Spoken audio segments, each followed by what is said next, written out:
Hi dears, ഇന്ന് ഓണം സീരീസിൽ മത്തങ്ങ വെച്ചൊരു പച്ചടി ഉണ്ടാക്കാം.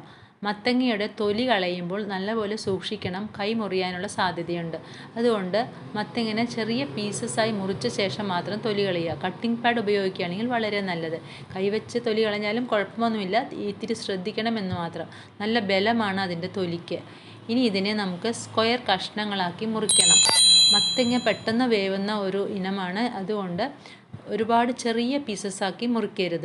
കഷ്ണങ്ങൾക്ക് ഏകദേശം ഈ വലുപ്പം ആവാം. ഇനി നമുക്കിതിനെ ഒരു കടായിലേക്കിട്ട് വേവിക്കാം. പെട്ടെന്ന് വേവുന്ന ഇനമാണ്, അതുകൊണ്ട് വളരെ കുറച്ച് വെള്ളവും ഇത്തിരി ഉപ്പും ഇത്തിരി മഞ്ഞളും ഇട്ട് അടച്ചു വെച്ച് വേണം ഇതൊന്ന് വേവിച്ചെടുക്കാൻ.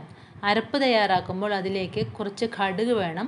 അതൊന്ന് ചതച്ചിടുകയാണെങ്കിൽ അരഞ്ഞു കിട്ടാൻ എളുപ്പമായിരിക്കും. ഒരു പിടി തേങ്ങയും കടുക് പൊടിച്ചതും 3 പച്ചമുളകും ഇട്ട് ഒട്ടും വെള്ളം ചേർക്കാതെ നല്ലപോലെ അരച്ച് നമ്മുടെ കറിയിലേക്ക് ഇട്ട് കൊടുക്കുക. ഇതിനെ ഒന്ന് ഇളക്കിയ ശേഷം ഇതിലേക്ക് അര അച്ച് വെല്ലം ഇടണം. എന്നിട്ട് പതുക്കെ ഒന്ന് ഇളക്കി കൊടുക്കാം. ഇതിലേക്ക് ഒരു 3 ടേബിൾ സ്പൂൺ ഉടച്ച തൈര് ഒഴിച്ച് പതുക്കെ ഒന്ന് ഇളക്കാം.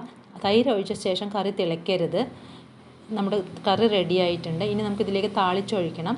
അതിനായി 2 ടേബിൾ സ്പൂൺ എണ്ണയൊഴിച്ച് അതൊന്ന് ചൂടാകുമ്പോൾ അതിലേക്ക് കടുകിട്ട് പൊട്ടിച്ച് അതിലേക്ക് കറിവേപ്പിലയും 2 വറ്റൽമുളകും ഇട്ട് ഒന്ന് ഇളക്കിയ ശേഷം നമ്മുടെ കറിയിലേക്ക് ഒഴിക്കാം. എന്നിട്ട് ഒന്ന് മിക്സ് ചെയ്യുക. കഷ്ണങ്ങൾ ഉടഞ്ഞു പോകരുത്. നമ്മുടെ കറി ഡ്രൈ ആയിരിക്കുകയും വേണം. നമ്മുടെ കറി റെഡിയായി. ഓണത്തിന് എന്തായാലും ഒരു പച്ചടി നിർബന്ധമാണ്. മത്തൻ പച്ചടി നല്ല ടേസ്റ്റോടെ നമുക്ക് ഇങ്ങനെ ഉണ്ടാക്കാം. ഈ കറികളെല്ലാം എൻ്റെ രീതിയിൽ ഞാൻ ഉണ്ടാക്കുന്നതാണ്. നിങ്ങൾക്കും ഒന്ന് പരീക്ഷിച്ച് നോക്കാം. Thank you dears.